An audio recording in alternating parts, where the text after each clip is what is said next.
I'm Evelyn Culp, interviewing her. Welcome to Evie's History Bites, hosted by Martha Owen, the Heritage Collection Manager of the ELC Heritage Collection.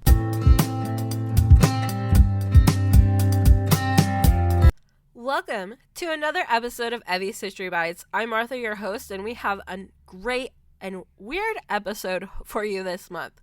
My husband Eli sat down with me and we talked about UFOs. Yep, you heard that right. Unidentified flying objects is the topic for the month. Let's get straight into our conversation.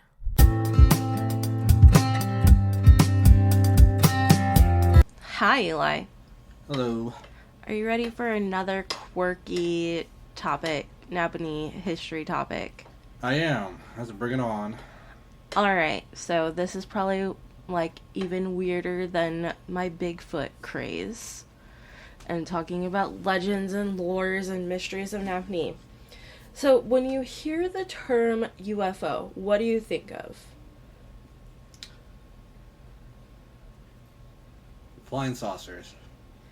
The term unidentified flying object, or UFO, has been around for a while. We know that it is not just a term used for things from outer space. During World War II, we know that they referred to UFOs as Foo Fighters, and this was done by the 415th Night Fighter Squadron. For those listening and don't recognize the word Foo, it is a reference to Bill Holman's comic strip Smokey Stover, and it was thought that it could be in reference to Smokey Stover's catchphrase, "Where there's Foo, there's fire." Also, that's the Foo Fighters of World War II is where the band the Foo Fighters get their name. So that's a rather cool,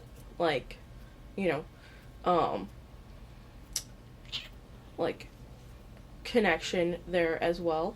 That, the Foo Fighters are kind of named after Smokey Stover's Foo, but not really. If Dave Grohl listens to the podcast, I'd love to have you on. Anyways, getting back to this, we know that post World War II, there was this huge phenomenon of people sighting UFOs. Really starting in 1947, there was an uptick in UFO sightings. At the same time, many think that a UFO would be little green Martians and a flying saucer, but it's anything that could really be anything. In a newspaper article in 1947, they referred to it as a craze of mental epidemic. So psychologists have it had a term for the craze about flying saucers. They called it a mental epidemic, and it was led on by the power of suggestion. So that it was it bordered on mass hysteria. And this is crazy that it's in 1947, really. A lot of people, psychologists, really thought that it was because people were worried about Russia, atomic bombs, and high prices. So, besides this, people like the mystery, something that they can't figure out or understand. So, it could have been people being oh my goodness, Russia is going to invade us at any moment. There's high prices out there. I'm really surprised in today's culture that we don't have more sightings of flying saucers. Do you wanna go look for them? Well, every once in a while you'll see some strange footage online, but it's always from far away or blurry. Everyone has a smartphone in their pocket now. Yes, that is very true. And I mean, it's kind of like Bigfoot sightings as well. It's always blurry. You can't really tell what it is. It could be really anything. But, so, why are we talking about UFOs on a Nappanee local history specific podcast? You tell me, Miss Historian.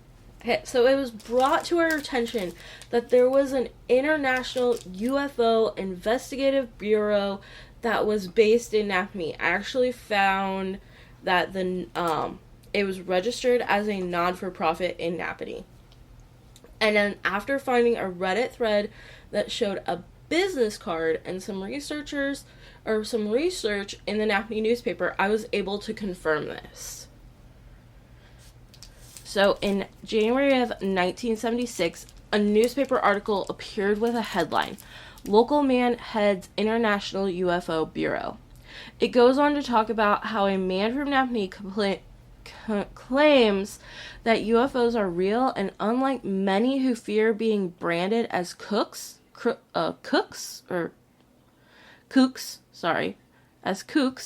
he was more than willing to talk about them.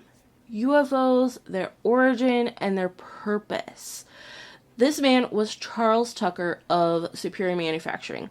So, looking at Charles Tucker a little bit more, he was from Michigan. He went to a variety of different colleges and universities and had various degrees. He was a pastor at one point. He was a probation officer.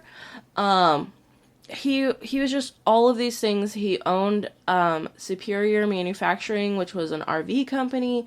So it kind of makes sense that, after spending time in Florida and Georgia, they moved to Indiana, specifically Nappanee, during the 70s to start an RV company, because that's really when RV companies were taking off. So this article goes on to explain a few things. The stereotype of a UFO nut is a rather backward, slow-minded man who believes just about anything. Tucker does not qualify on any of those counts. So not only did it state that Charles Tucker was the president of Superior, and he had other holdings in the area, like I mentioned, he was named Man of the Year in the state of Georgia. But more importantly in this case, he was the international director of the International Investigative UFO Bureau. The International Bureau had its main offices in Michigan and was a worldwide organization formed to collect and, more importantly, disseminate information concerning UFO phenomena. Agents of the Bureau were stationed throughout the world. They investigated sightings of UFOs and reported their findings to the Bureau's headquarters. All the information was entered into the computers in Chicago at Northwestern University, where it had been available to the public on request. So before researching and, having you sit down with me, I did not contact Northwestern University to ask if this was still available upon a request, just because I didn't want to sound like a crazy person in asking for UFO sightings. They might have had it. You never know.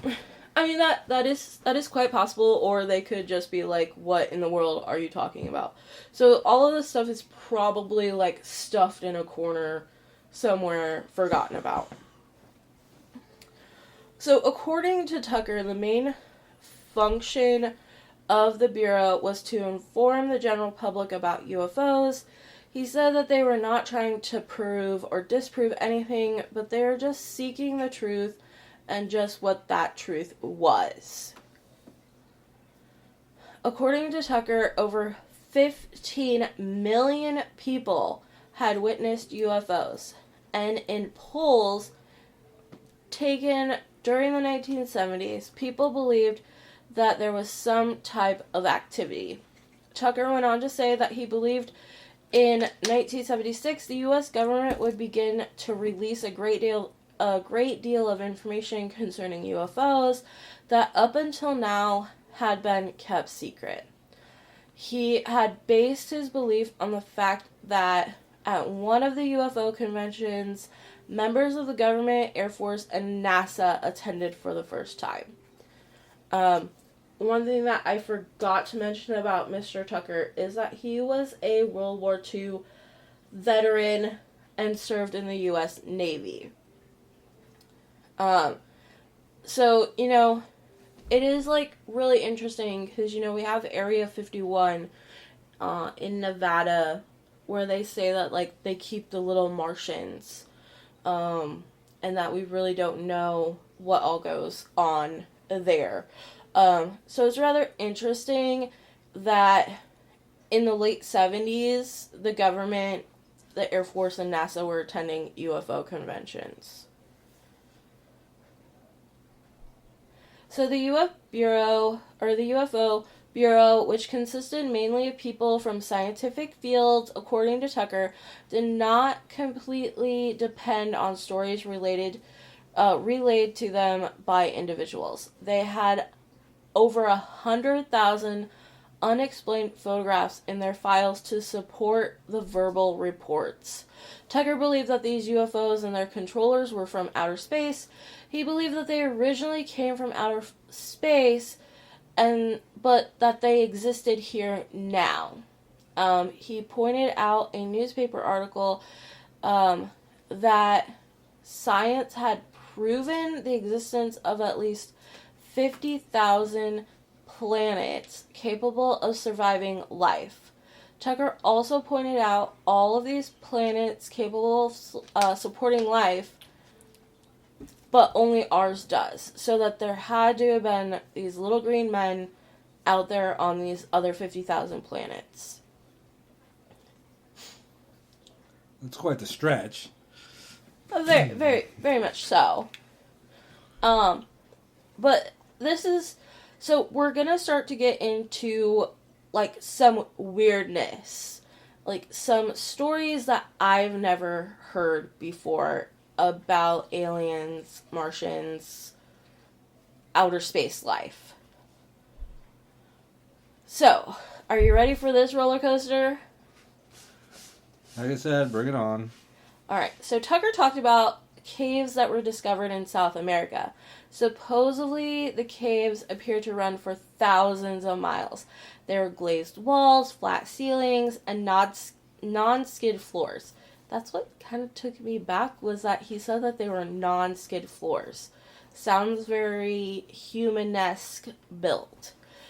He believed that these caves ran under the ocean floors and that there was a reason there was so much UFO activity over the ocean areas, like the Bermuda Triangle.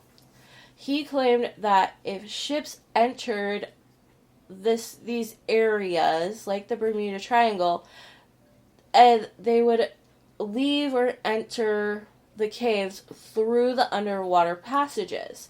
But what's really crazy is with the Bermuda Triangle, if a ship is lost in the Bermuda Triangle, it doesn't reappear.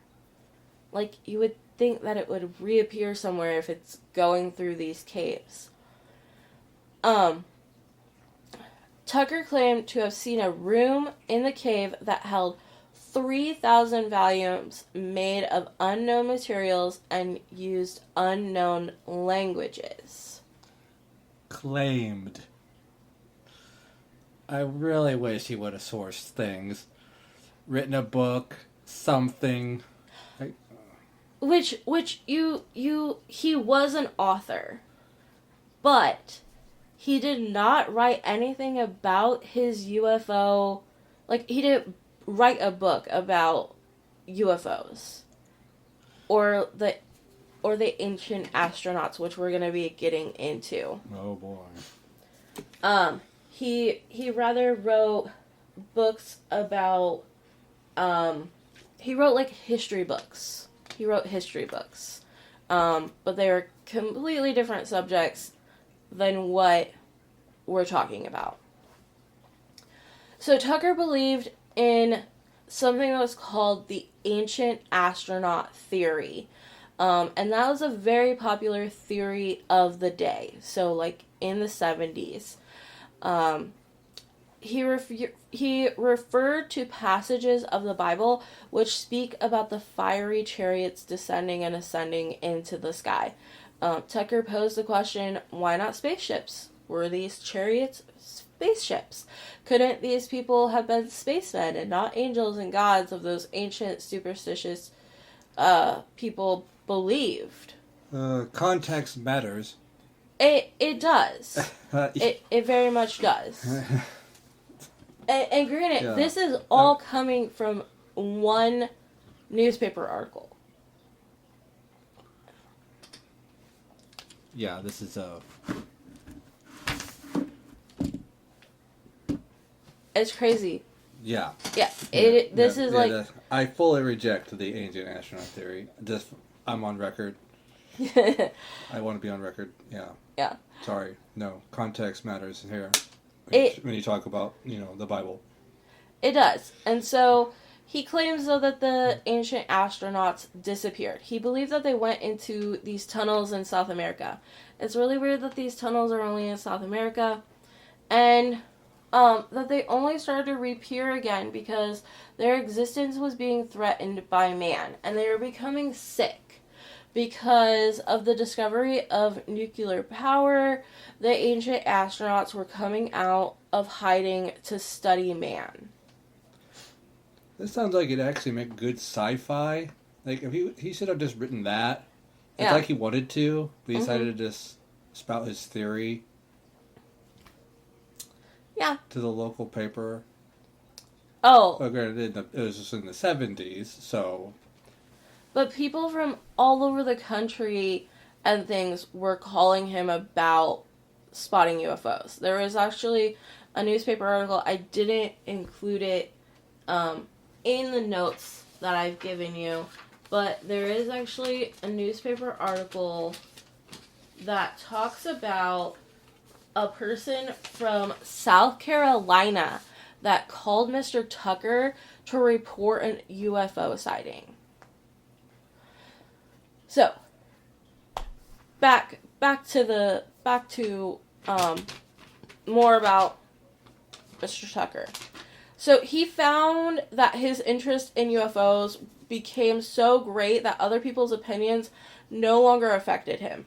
He didn't care if people were calling him like a kook. Like, there was an editorial piece that appeared in the Nappanee news a lot.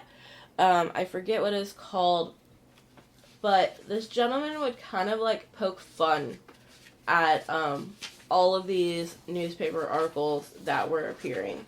I think it was an opinion piece called that was done by Al Shiflett.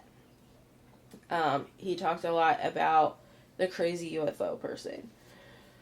So UFOs became a big part of his life, and he devoted a lot of his time to the study of them. And he believed that when questions about UFOs were answered, many of the questions about the planets and about ourselves would also be answered.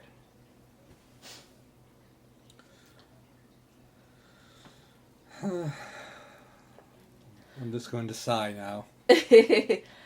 So, Tucker traveled through Bolivia, Peru, Colombia, Panama, Ecuador, Yucatan, Mexico, Egypt, the Holy Land, Greece, and England, and he had done extensive research in these areas about UFOs and ancient astronauts. I kind of wanted to know, like, what his thoughts were about, like, Stonehenge and things like that, but he mainly just focused on UFOs and the ancient astronauts. He did truly believe that in South America that the ancient civilizations were used as landing fields, and that there were carved pictures of astronauts found in caves and on walls. He also explained why no Martians were on Mars, but they were on Jupiter.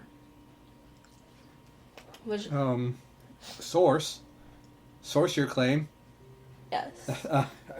People just say things. It's like, and I get with this topic, it's always, you're going to deal with, it's a controversial subject. But when people just say things, like, could you provide evidence for that? Yes. Oh, they're from Jupiter. Okay. Thank you. That's good to know. Very, very true. A bit farther. Yeah. So, in 1978, Tucker appeared on a Sunday television program, And he talked about how there was a recent sighting by 3 residents on Van Buren Street in Nappanee. He also talked about how his agency would interview individuals who reported sightings of UFOs in an attempt to determine facts on the phenomenon. It didn't really go into much detail about the sighting that the residents on Van Buren Street saw. But it did go... There was a newspaper article, though, that appeared in the June 14th of 1978 Nappanee News that talks about 2 Nappanee youth reported seeing a unidentified flying object. Rodney Lingelfelter and Todd Willman were on Market Street camping out in a tent and took binoculars to look at the star. You know, they were bored teenagers. They claimed that they saw a UFO. They said that it was round and green with white stripes behind it, and it was gone in a flash. It was around 10 p.m., and it was said to have been flying 100 feet above a garage. They claimed that it might have just disintegrated. Well, that's convenient. We can't find it now. Very convenient.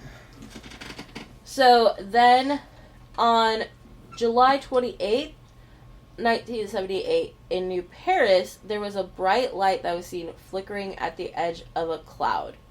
A lot of me, I think that would be heat lightning. Then in September of that same year, Diane Burkholder, secretary of the Bureau, and members of her family saw an oval-shaped UFO bigger than a star with green, red, and orange lights which formed a triangle. Her father, who was a pilot, said that it was not an airplane. I think they were seeing the Northern Lights. But then... I also like the testing, test pilot theory as well. Mm-hmm. Yes. Which, that basically was, like, they were just testing things, weren't they? I'm sure it's still done to this day. Technology does improve. It does. It very much does. Like, that's probably what people see and all that kind of stuff. And, you know, like, even with, like, Starlink satellites that are moving through the sky, like, people think that those are some weird phenomenon as well. So, there was a Nappanee resident who drove trailers for Newmar, and he had an experience with a UFO on March 29th of 1978 while driving in a caravan of 3 trucks on I-70 in Indy.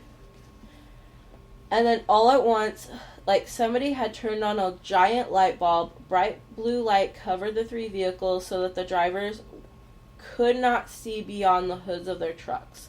Everything went quiet. All noise, all sounds seemed to stop, and the trucks sputtered as if the motors were stopping. The light then turned off, and all went back to normal. Another driver shouted out on his CB, "Hey, UFO, if you have your ears on, I want to go with you." The light then came back over the trucks, and the drivers reported feeling as if they were in limbo. The local driver stated that it was the most peaceful state that he had ever experienced, and he doesn't drink or use any drugs, and that he had never experienced anything like that in his life. He did not believe in the crazy stuff before of UFOs, but after that experience, he certainly did. Then there was another Nappanee resident who sighted a UFO near Ligonier last month while driving to work. The object was described as a large orange and yellow object about the size of 2 double-wide mobile homes. It was moving back and forth, backwards, forwards, and up and down. There is no question that it is a definite phenomenon. There is a logical explanation once we find out what the logistics are. And that was a direct quote from Tucker. So, some things that he also did, because using the Freedom of Information Act, he was able to obtain documents from the Air Force, the FBI, and the CIA. And he said that the government was becoming more cooperative. It really didn't say what he obtained from the what he obtained from the government. The awakening has started, he said. Things are not as tight as before. It's real, and the government knows that it's real. We are starting to get tips from various departments for us to pursue. So, scientific investigation of the UFO phenomenon, rather than simple data collection, that he felt that, he felt that a scientific investigation of the UFO phenomena was needed rather than simple data collection. So he urged young people to begin reading, studying, and taking an active interest in the study. Tucker said that there is a lot of enthusiasm among the youth and their minds are not yet closed, and we need people, and the field is open wide. When was this?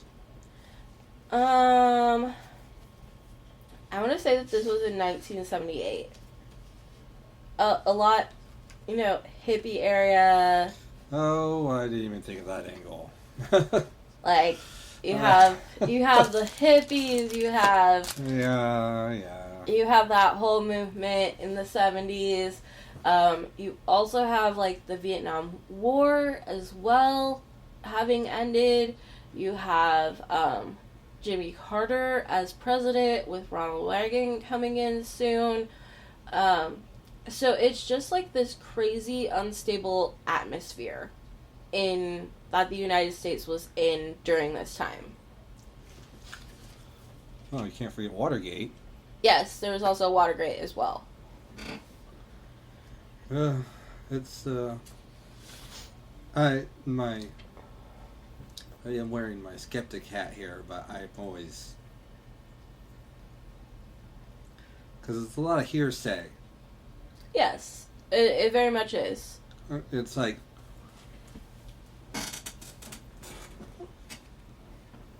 people can see all kinds of things, but it's not what they think.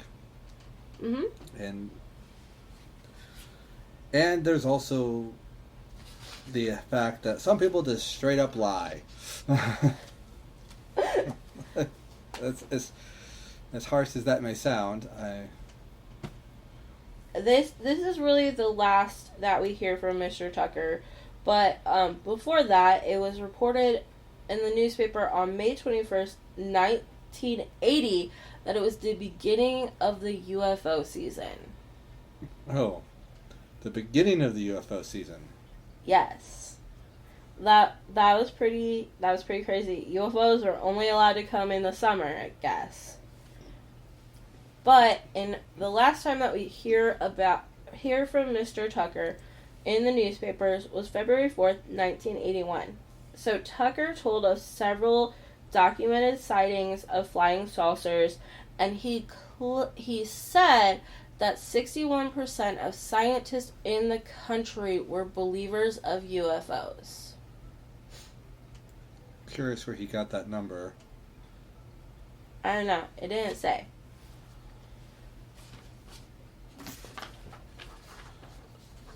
But if we look at a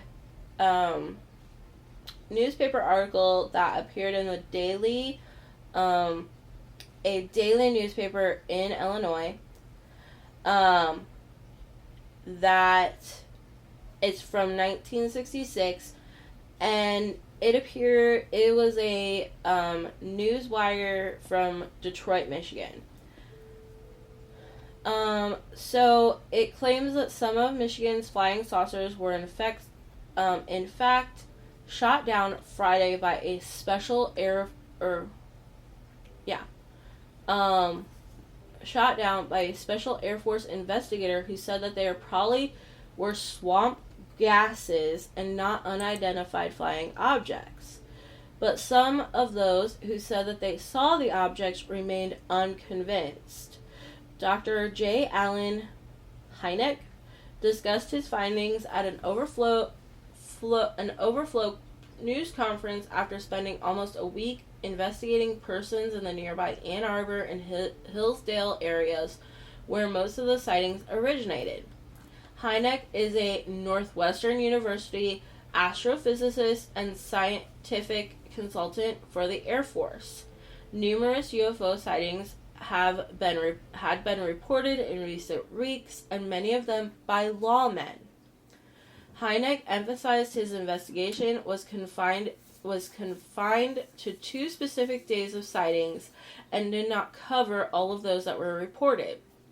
I'm not making a blanket statement to cover the entire UFO phenomenon over the last 20 years, he said.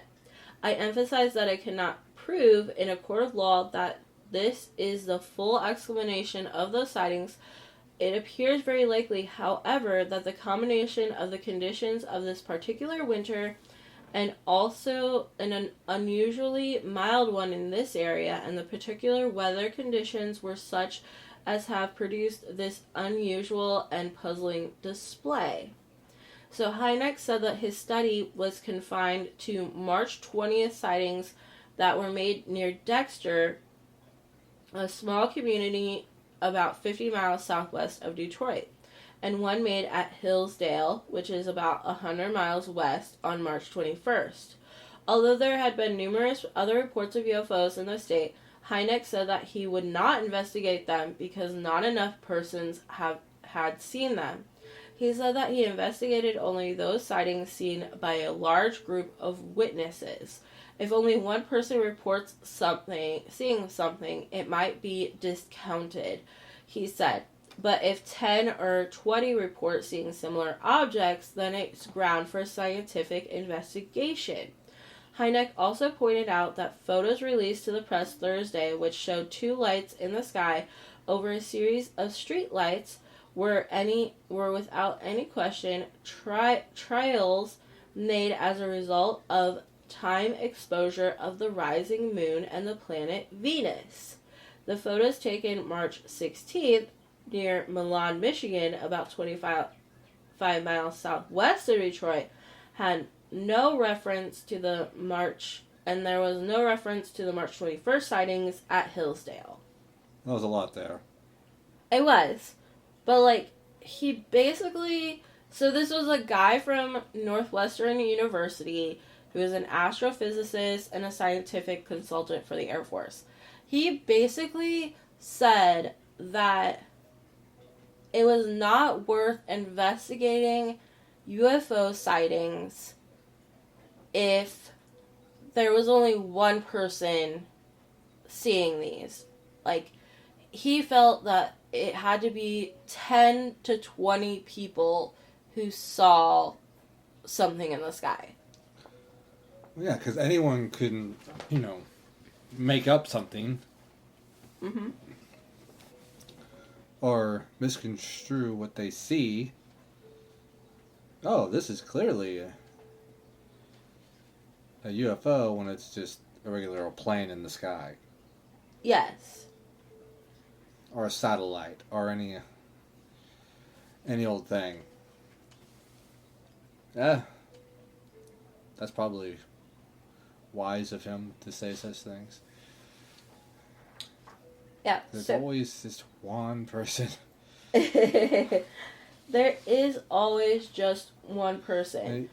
Even that story of the youths, those teenagers. Mm-hmm. Are they making it up? Are they don't know what they're seeing? Too many variables.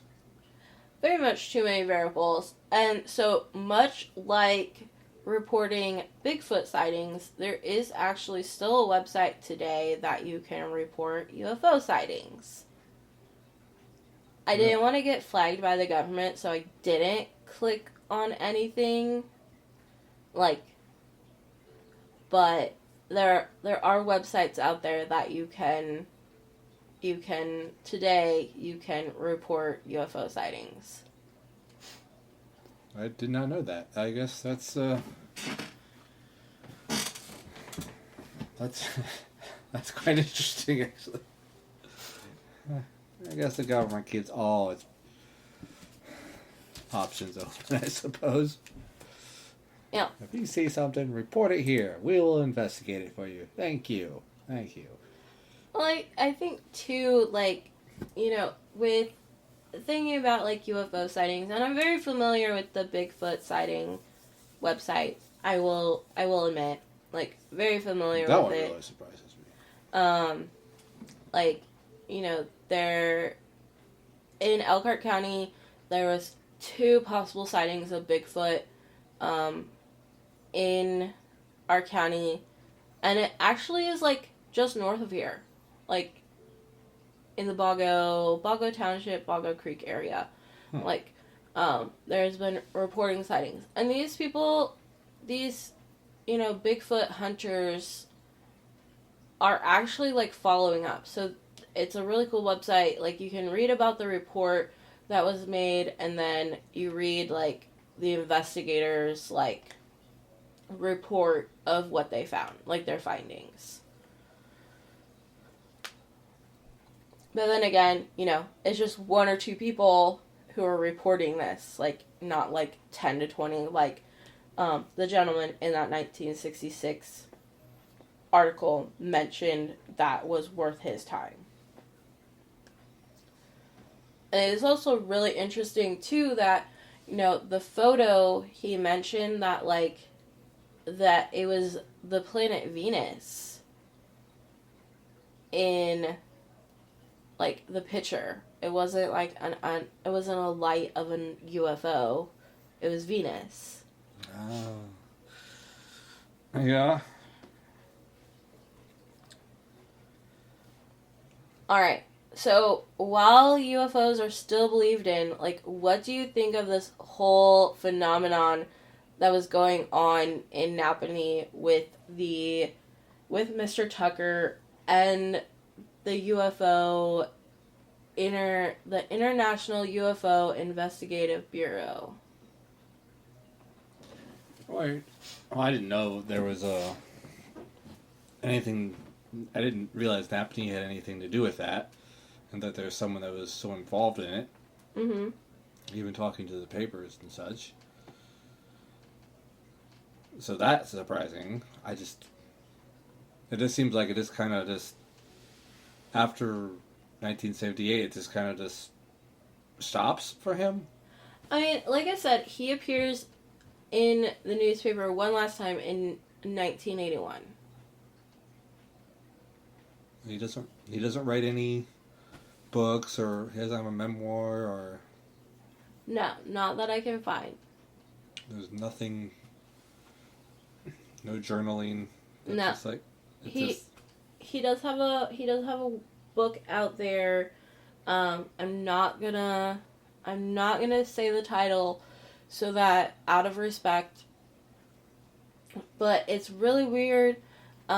It's about about a person in slavery during, like, the time of Harriet Tubman. And it's about this Aunt Minty. And what's really weird, and why I mentioned Harriet Tubman, is because the cover has a photo of Harriet Tubman on it. And there's no mention of Harriet Tubman at all in the book. Interesting. This was released in the 70s? No, this was actually released, like, either in the early 2000s or probably about, like, maybe in the 2010s. Mr. Tucker passed away in 2020. Oh, okay. And he was oh wow. He went back to Michigan and lived in Michigan. But he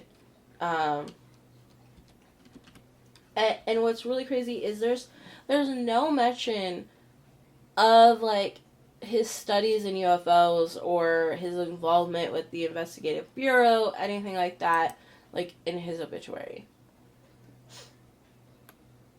There's someone who was a writer and believed in these things that he never, like, put two and two together. Oh, I should write on this. Yeah. I have a lot of questions. But this is one of those things, hey, there's going to be diehard believers, and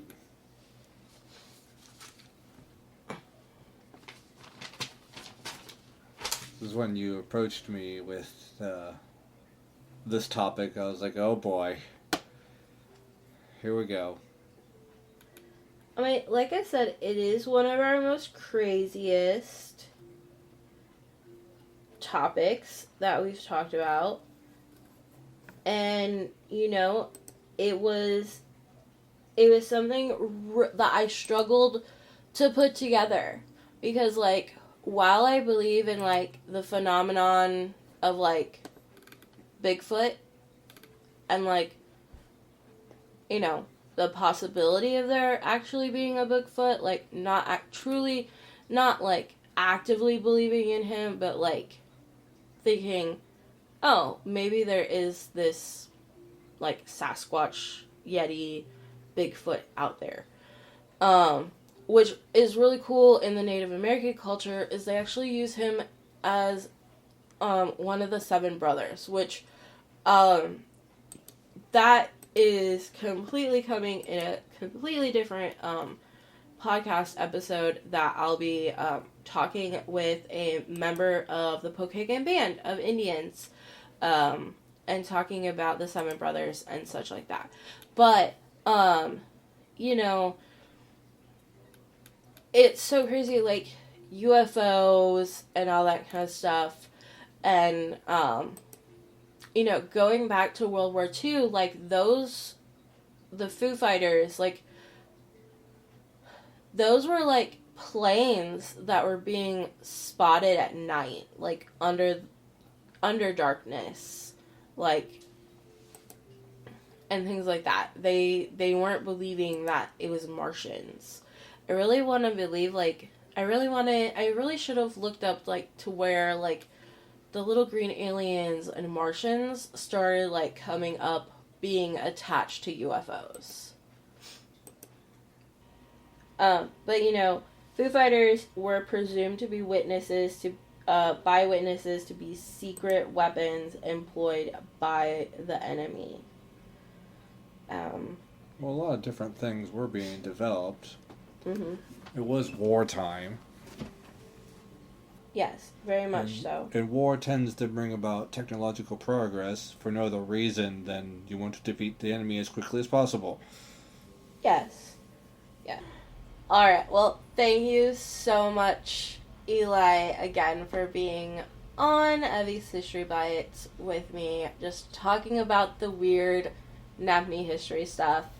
Are you going to want to be on another episode again after this topic? Sure, why not? Alright, well, thank you so much again. You're welcome.